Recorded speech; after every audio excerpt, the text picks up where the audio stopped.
Today, I have the amazing pleasure of interviewing Tess Waresmith. Hi, Tess. Thank you so much for being here. Oh, thank you so much for having me. I love your energy. I'm so excited. I am so excited too. We're going to really dive into your story. Are you ready for this? I'm really ready. I'm ready. Okay. Why don't you tell everybody what is it that you do right now and who you help right now? So, right now, I am a financial coach and educator, and I help women mostly in their 30s and 40s, mostly entrepreneurs, learn how to grow their money using super, super simple investing strategies anyone can do, even if they're short on time or totally new to investing.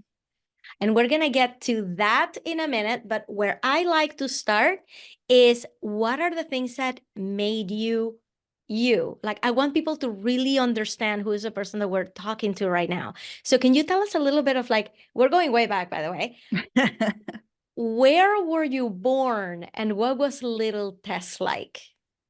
I was born in Massachusetts, and little Tess was very early on obsessed with sports and winning and getting A's and, and being perfect. I think very early on, I was very serious about sports. I was a serious gymnast, and then I switched to diving and I did competitive diving for 20 years through my What? collegiate career. I got a full scholarship to school and was a D1 diver, but that all started when I was a kid. So I was focused very much on sports. But also in general, I did really want to be successful. And I think a lot of that actually had to do with the fact that I didn't feel super comfortable relying on anyone. I grew up in a sort of strange family situation. My parents have been collectively married 9 times. So between the two of them, I think the idea of a stable family and having people to rely on was something that I just didn't trust in. Yeah. So in the same vein of sports, a big driver for me for continuing to dive was so that I could get a full scholarship to college so I didn't have to pay for it. Right. That was actually the biggest driver. So that's kind of where my money story starts, actually, is way back then, because I just never wanted to rely on anyone financially really early on. So, can you help us understand a little bit when you were, let's anchor it at 10 years old, right? At that point, were your parents together? How many siblings do you have? Like, what was your experience when you were around that age? Sure. So my parents weren't together, and my father lived about an hour away in New Hampshire. I grew up in Massachusetts. And so I would visit on the weekends. I would visit my father every other weekend. He was remarried by this point to his sixth wife. And my Wow. mother remarried a wonderful man who ended up being my stepdad. So at the time when I was 10, I had, two families. And in some way, I thought, oh, this is great. But I started to pick up on some undertones of mistrust. And after that, things got very dramatic in my family. But what I also started to observe back then, and what is wild now, because now I think a lot about my money story, Mhm. because that is what dictates how you interact with money, your relationship with money, what you think about money. And so I've reflected a lot on how my childhood shaped my relationship with money today. And back then, when I would visit my father, I thought they were super wealthy. They had like fancy cars. He would come pick me up in this Mercedes. He had Louis Vuitton, like wallets and all these things. And they were always talking about money, always talking about staying in these fancy, luxurious places, flying first class, celebrities they'd met, all this stuff. And where I grew up, we didn't have any of that. My family, my mother and my stepdad were very conservative. They drove Saturns, like the most conservative small house, like very middle class.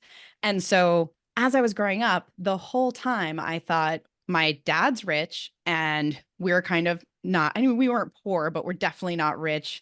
And I hope someday I can be successful and get all those nice things. And the crazy part is, this is why I always say wealth is what you don't see, it's money unspent. Now, my father can't afford his mortgage. He's several months behind in his mortgage.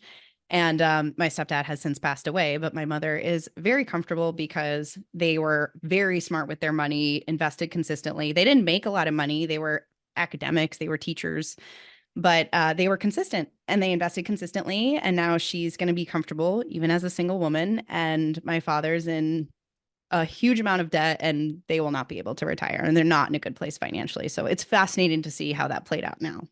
So going back, and it's incredible how like it resolved, once you're in adulthood. Back then, we're still kind of staying in that like this like stage of life, right? Do you have any siblings that lived with you at that time? I had two half sisters, one brother that lived with me, but he ended up running away and living with my father eventually when I was about 14, I think. Yeah. So what was the, I mean, I don't want to, this is not your brother's podcast. This is not about his story, but you must have been in that environment where your brother felt like he needed to leave. Like, what was your experience of being in this volatile environment? Yeah, so my experience was that there was something very wrong, but I couldn't figure out what it was. Mhm. But I had a lack of trust with everyone, which I think, again, this theme comes up over and over that I was like, I don't trust anyone in this situation. I'm going to make sure I'm taking care of myself. I'm going to make sure I get myself a free college ride. I'm going to make sure I get a good job. Like I was thinking about that stuff very early on. And what I remember when he left was being very concerned because I had at that point started to pick up that my father was probably not a very good person, was pretty manipulative. Later, I could put the words on it: narcissist, pathological liar, very emotionally, psychologically abusive to my brother, physically abusive to my brother. And so a lot of these things that I started to pick up early on, I couldn't have verbalized it back then, but I knew something was wrong. I knew I didn't like going up there. And unfortunately, because of that, my mother was going through a hard time. She lost her son, right? He left. So she was going through a hard time. My stepdad was away a lot. So really, like, I was just very focused on doing everything I could to make sure I got out. I set myself up for success and I did what I could to take care of myself. And so I actually ended up graduating a year early from high school, not because I was necessarily a genius, but for two reasons. One, I wanted to try to make an Olympic team, and it was easier to do that if I was graduated. But the other main reason was that I just wanted out of that situation because I didn't really trust anyone and it was really uncomfortable. And now, thank goodness, I have a great relationship with my mother. She's recovered a lot from a lot of the trauma that she went through, but it was a wild time. So, I don't go back there a lot, but when I do, it's very obvious how it shaped my obsession with making sure I'm okay on my own and also not trusting people. And in some ways, that's been great because financially, it's forced me to pay a ton of attention to my money and make sure it grew. And now, I'm a single woman. I'm 35. I'm a millionaire on my own. I did that myself, right? So that part of the mistrust and not relying on anyone else is great. But of course, I missed out on a lot of like relationships and forming close relationships and trusting people early on in my life from that. So pros and cons, it was a time and I learned a lot, but I'm not mad about anything that happened because I've had such a wonderful journey and some good things have come out of that, right? So Yeah. it's really interesting to think about the impact of that and how that led to where I am now.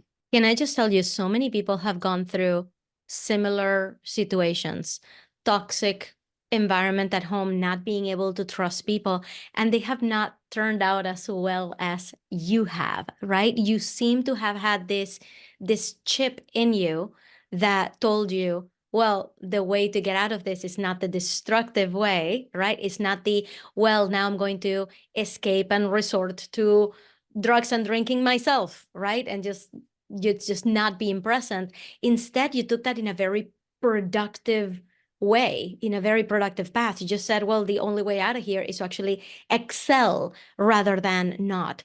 Do you know where that came from? Yes, I will say, first of all, I did do a lot of the drinking and the drugs at the same time I was trying to excel. So I didn't get out totally unscathed. And when I look back, there were a lot of times when I could have gone off the rails. But I think what kept me together was just honestly having success early on in my life, like having athletic success and proving to myself that I could do amazing things. I think that was massive. I mean, diving is a very scary sport. You're up pretty high, you're doing flips and twists into water, hopefully landing in a right position that doesn't hurt. And so I think that sport was incredibly powerful in teaching me how to get over fear. And then I'd also say I do have to thank my mother, because even as much as she struggled, and rightfully so, like I can't imagine going through what she went through. And this is after, of course, her own trauma growing up with,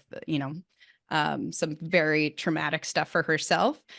She did one thing really right. And she told me very early on that I could do whatever I wanted to do. And even though I was a girl, she was like, just because you're a girl doesn't mean, she was ahead of her time. She got a PhD in psychology back in the day when like women weren't going to college as much, weren't as educated as much. So she did that all from a middle class family. Like she wasn't, she really did a lot of amazing things very early on in her life, and that she passed that message down to me. So even though she was struggling, I don't remember her saying any of that, but I know that she did, because I always believed that as a woman, I deserved everything that I wanted. What's your mom's name?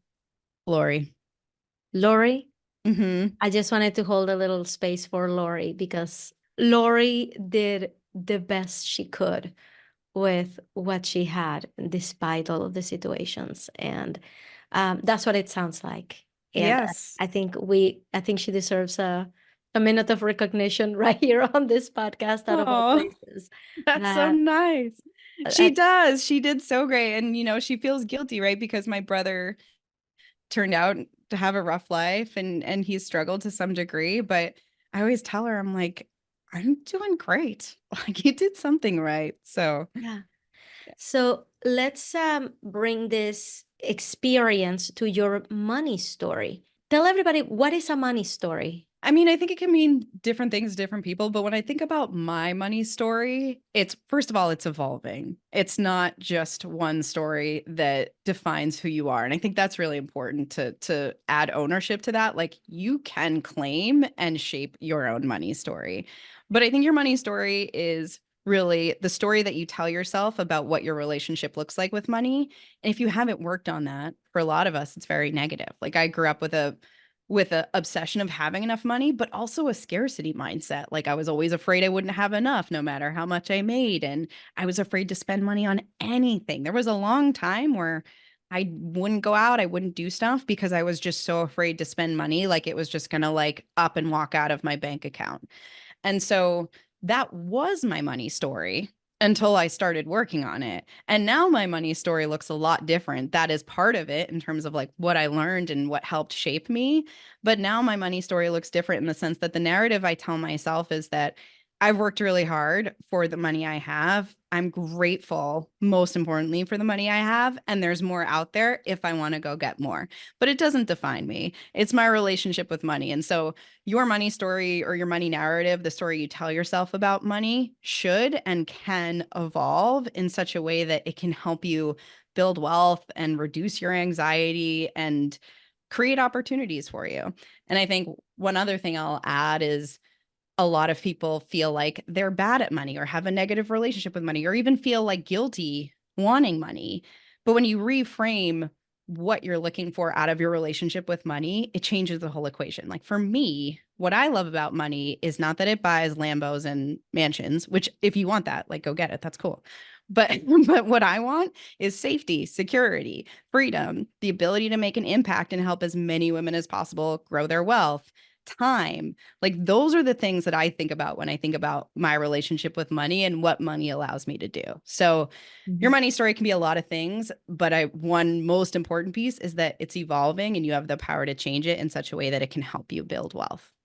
Love it. So, what do you think is the biggest teaching that you got from reviewing your childhood story and your relationship with your parents and the relationship with the money through your parents? What do you think was the biggest thing that you got out of it, that you took with you in your money story? For me personally, it was wealth is what you don't see. It's money unspent, right? And that was wild to me when I started to really understand the financial position of my father after thinking he was so wealthy with all his fancy things. And then when my stepfather died a few years ago, I started to see more of what my mother had, and she's going to be fine. And I really thought that they didn't have that much money, but because he was consistent and conservative and made, not necessarily conservative from an investing perspective, but conservative in the way that they spent money, they were very comfortable and they didn't have to worry about anything. And, especially with my mom being alone now, that is just like such a great gift that he gave her and me. So, I'm incredibly grateful for the dichotomy between those two scenarios and seeing them growing up. So I think that's probably the biggest lesson. And now I try to share that with people all the time because as a financial coach, I talk to a lot of people in different financial situations. And almost every time I talk to somebody, they'll compare, right? We all compare, and comparison is the thief of joy. We try not to do it, but we all do.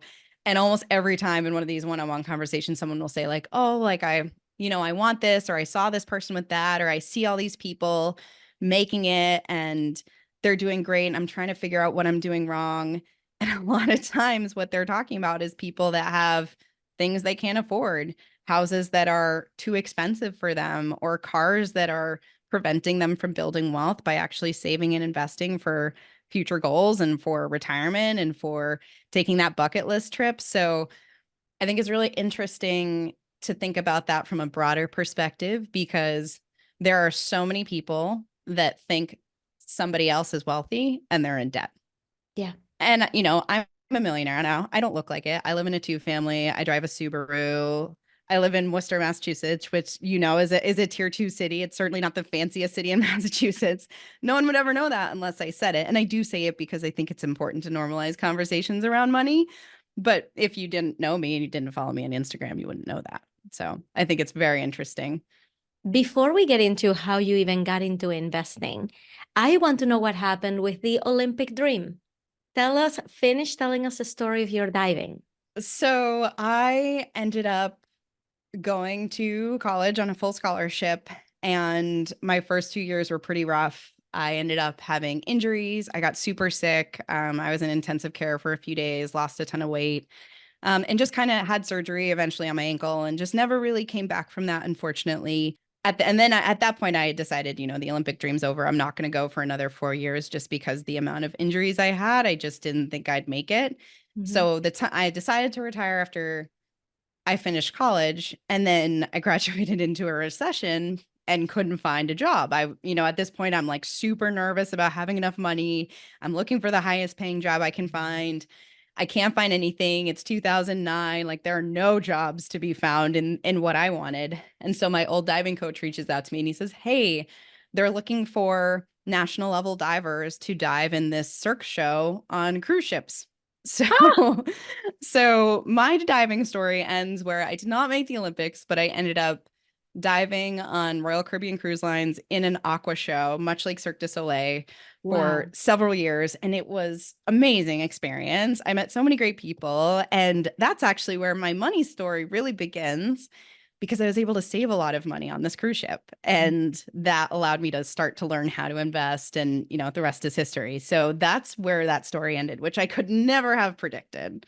How do you go from saving all that money while you're working for the cruise lines to becoming a financial counselor? And I don't mean that in like an official way, but like a financial mentor. Like, what was your first taste of investing?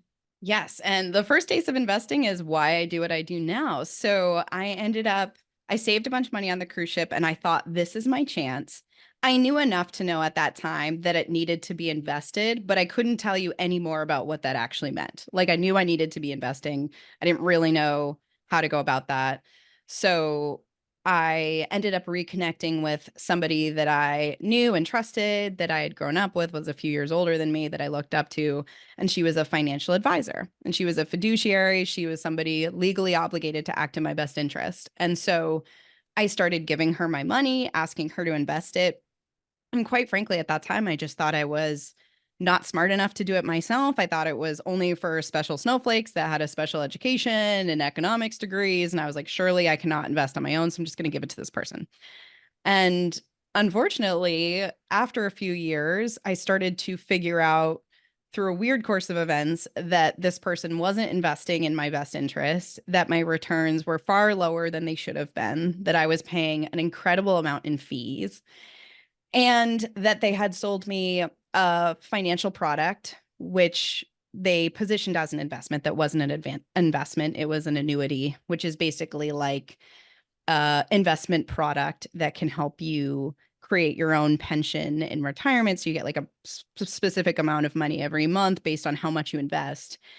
And for me at that time, it was a horrible investment because I lost access to thousands of dollars that I could have just invested in the stock market in really simple ways and made way more money than I would have had I just put it in the stock market. So instead it's tied up in this annuity, which I cannot get it out. Even now, I can't get it out until I'm older. So $20,000 just Oh, completely inaccessible to me. no. And she got a lot of commission. The financial advisor received huge amounts of commission for selling me that. And since then, I have showed it to other financial advisors, experts, and all of them pretty much agree that it was a pretty criminal suggestion, super inappropriate for somebody my age. So I was furious. At this point, I had also started investing in real estate because I wanted to diversify and do different things. So what was your first property that you invested into? It was a single family, 3-bedroom, 2-bath house in Tampa, Florida. It cost $84,000. It's crazy to think about these days. This was 2013. And yeah, that was my first. That was money that I made as a circus performer on cruise ships, was the down payment for that. Why not stick to that? Why not just do real estate investing? When did the idea of let's start investing in the stock market? Why did you start going down that route? What was your first idea, your first, like the first inception of let's try the stock market now? So those two things actually happened almost at the same time. So I started investing with that financial advisor and investing in real estate very close to it, like within, I don't remember exactly actually which one came first, but they started at the same time. And I can tell you that 100% part of it was that I never fully felt comfortable giving all my money to the financial advisor. And that's because I didn't know what was going on. Even before I realized that it really wasn't good for me and it wasn't helping me get better returns. And since then, I invest in way easier ways and I get way better returns. And that's what I teach people. But even before I knew something was wrong, I just started to really dislike not really understanding what my money was invested in and what my money was going to. And so I think that's why at that time I was very motivated to invest and I wanted to seek other avenues. And that's why I ended up looking at real estate, because that felt more in my control and something that weirdly at the time seemed easier than stock market investing. I think it's a little bit more tangible, right? It's like a house, you can see it, it's more digestible in some ways than the stock market. If you don't know anything about the stock market, you're just kind of investing your money in companies, but like, what does that actually mean? How does it all work, right? And so now I know, but at the time I didn't really. So I think that was part of it, was just a lack of understanding. And I think that's why I love doing what I do now, because through stock market education, once you learn the basic, it removes the mystery of investing in the stock market and it becomes far more straightforward. And then you have that mindset of, I can do this and I can invest more. And then that's when your wealth starts to really compound. So I think that's why I always say, if people, are investing with a financial advisor or their partner's doing it for them, even if they're investing with great people, it's still incredibly valuable for you to get your own basic education, because not only is it going to reduce your financial anxiety, but that way you can make sure that everything is going to plan. And that doesn't mean you have to be like an expert. You just need to learn the basics to have a general sense of how your money is working for you. And it doesn't take as much time as you think. So that's the thing I love teaching the most now, is demystifying the stock market, which for me used to be so overwhelming and so complex. And now it's pretty straightforward, but it's definitely a different language and we don't learn about it anywhere. So it does take a little bit of education for sure. What would be one thing that you think people misunderstand about the stock market, that if they educated themselves a little bit, it would just blow their mind? I would say one of the major things that people think is that it takes a lot of time. to invest in the stock market on your own. Like you have to have a PhD or an economics degree, and you have to have a deep understanding of financial markets and be able to like pick the right stocks. And none of that is true. For really solid, simple investing, the best strategies are really simple. And so what I think most people think of when they think of investing is they think of like graphs and numbers and math and all this stuff, right? And at the end of the day, the stock market is a reflection of the US economy. And so you can start investing by buying investments that hold a bunch of different stocks in one investment. So you don't have to learn how to time the market. You don't have to learn how to pick stocks. You have to learn about simple investments that allow you to buy a whole bunch of companies at once, and then you just hold them.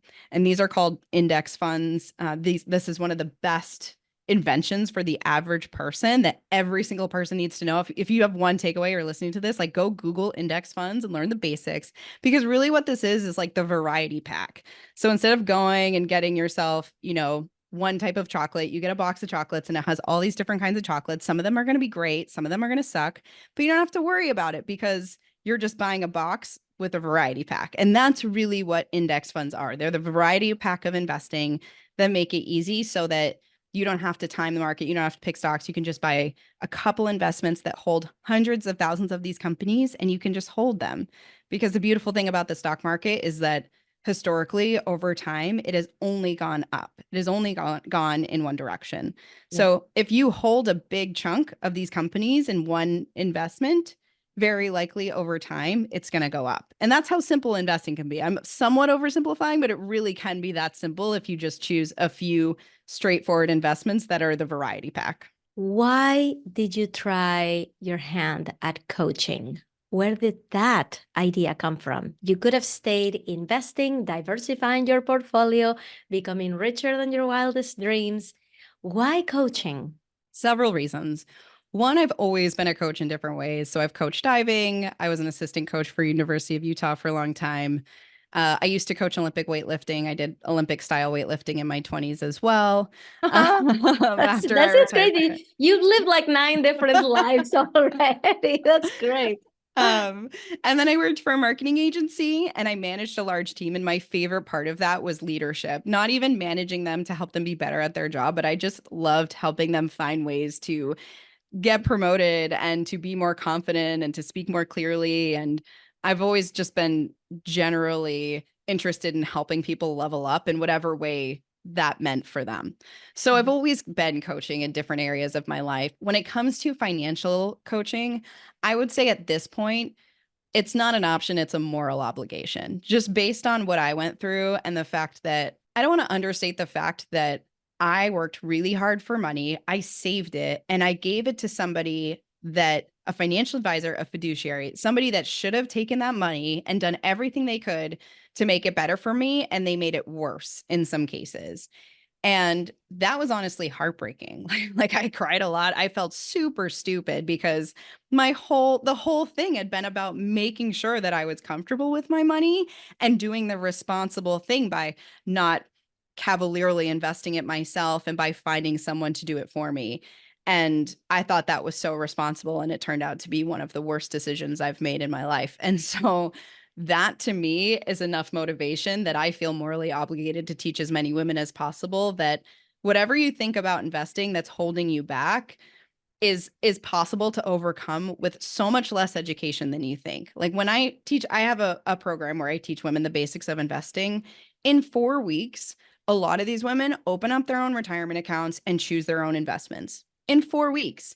Are they like financial experts? No, but their money's in the market and it's growing for them. They feel more confident. They have less anxiety. And we're talking about 4 weeks time, not a lot of time. So I can't not do what I'm doing at this point because it's so much easier than people think. And I love helping women make more money because more money in the hands of women is magic, first of all, but also just because it's not as hard. And like a lot of time I have women go through my program and then at the end, they're like, that's it. That's the whole thing. I'm like, yeah, now you just keep buying your simple investments and you hold them and you benefit from compound interest, which is this beautiful math equation that you don't have to know how to do. You just need to consistently invest and take advantage of the stock market growing over time. So yeah, at this point, I'm morally obligated. Do you have a client story, a favorite client story that you like to tell? Yes, I have three, but I'll I'll pick one. So this is very recent actually. This year, I had a woman that had spent every penny to leave an abusive relationship. $18,000 she had saved. And those stories are near and dear to my heart because there are a lot of women staying in relationships or toxic situations that they don't want to be in because they don't feel comfortable financially to get out of that situation, which is heartbreaking. And that's like the number one reason why I love helping women build their own wealth is to create safety and security. Yeah. So this woman spent every penny to move to New York and chase her dream of being a singer. And so in this time, right after she had moved, we connected on Instagram and she ended up joining my small group coaching program. And so a month after she finished, she had like $0 to her name. She had the best month she's ever had, made more money from singing than she's ever made in her life, $18,000, which was the exact amount that she spent to get out of that bad relationship. And she opened up her own retirement account and now has money going into her savings and her investments every single month on autopilot. And she's just like blown away because her entire financial life did a 180 in basically 2 months. And I love that story because, she's an amazing singer. Like, I didn't help her make $18,000. But what I did do was open the door to show her that it was possible and that she was capable of then taking that money and making it grow even more without trading more of her time. And that opened her mind to realize that she could chase her dream as long as she organized her finances in such a way to support what she needed to support in the meantime. And I think she just released an LP and her music is beautiful. And I'm really excited to see where she goes. So that's my favorite recent client story, but I could share like so many. That is amazing. Before we wrap up, can you please tell everybody what you think is the biggest misconception that people have of you as a successful businesswoman? I think the biggest misconception people have of me is that I have a perfect relationship with money, that I'm super comfortable with money entirely. And that scarcity mindset that we talked about in the beginning, that hasn't gone away totally. That'll be a work in progress for me. I still get nervous to spend money on small things. I can't remember what it was. I think my boyfriend and I were going to a party the other day and I wanted this hat and it was like $30 and I didn't really need it. It was just like for one party and I just like couldn't justify it. I didn't get it. And then I kind of regretted it because it was like such a cool hat and it was a whole thing. And it was funny because it doesn't happen all the time, but occasionally I will still do that and I'll just get in my head about a relatively small purchase that I know would bring me joy. And so this doesn't happen all the time, but it's still there. So I would say that's probably the biggest misconception is I don't have like a perfect, beautiful relationship with money. I definitely still have some pieces that I'll probably be working on forever. And that's okay, right? That's the journey. And I'm glad that you share that because that means for everybody who's listening that they don't have to have it all figured out in order to start really turning their financial lives around. Things don't have to be perfect. You still might be working on your own limiting beliefs. What's important is to actually go and take action as early as possible. That compound interest waits for no one. You start now. I love Exactly. that. So if everybody who's listening right now had to do one thing in the next 24 hours, what would that thing be? So the one thing that I would suggest is to aggregate all your accounts in an automatic wealth aggregator so that you can see all of your money. Now, most people are really afraid to look at their savings, their investings. They don't even know what they're looking at, their credit cards. There are amazing tools out there, and I have some listed in investing guide that I'm happy to share with you, and we can drop the link in the show notes there. Okay. So in my free investing guide, I have this Savvy Investor Starter Pack. It's a free investing guide that'll walk you through the 4 steps that I teach women, the 4 steps they need to take in order to start taking control of their money and start growing it through simple investing. In that guide, there is a link that'll help you aggregate all of your accounts so you can see your money in one place. And that is incredibly valuable because you can't change what you can't see. And so the first step that we walk through in my program and in this guide, so make sure you check out the show notes for the Savvy Investor Starter Pack.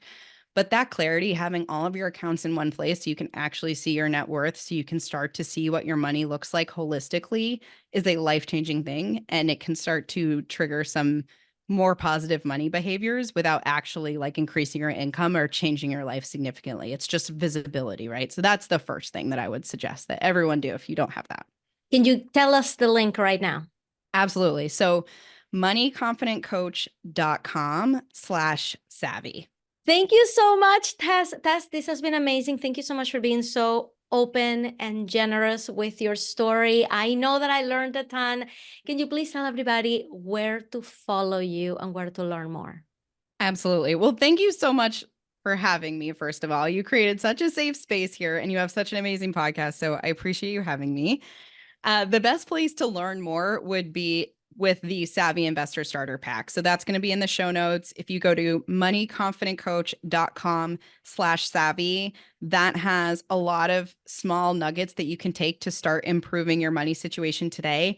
And then there's also a video in there that has the top 8 investing mistakes I see women make all the time. By the way, I have made most of those mistakes and that cost me a lot of money. So if you want to not make those investing mistakes, download the free guide, moneyconfidentcoach.com/savvy, or that's going to be in the show notes. That's the best place to start for sure. That guide is jam-packed with information. And then I am also on Instagram at Wealth with Tess. I am always sharing info there, and I'm happy to connect with you there as well. I read all my own DMs, so shoot me a DM. Happy to chat, and just wishing you all compound interest and dividends. Thank you so much, Tess. It was lovely to have you. Thank you, Ina. I appreciate it.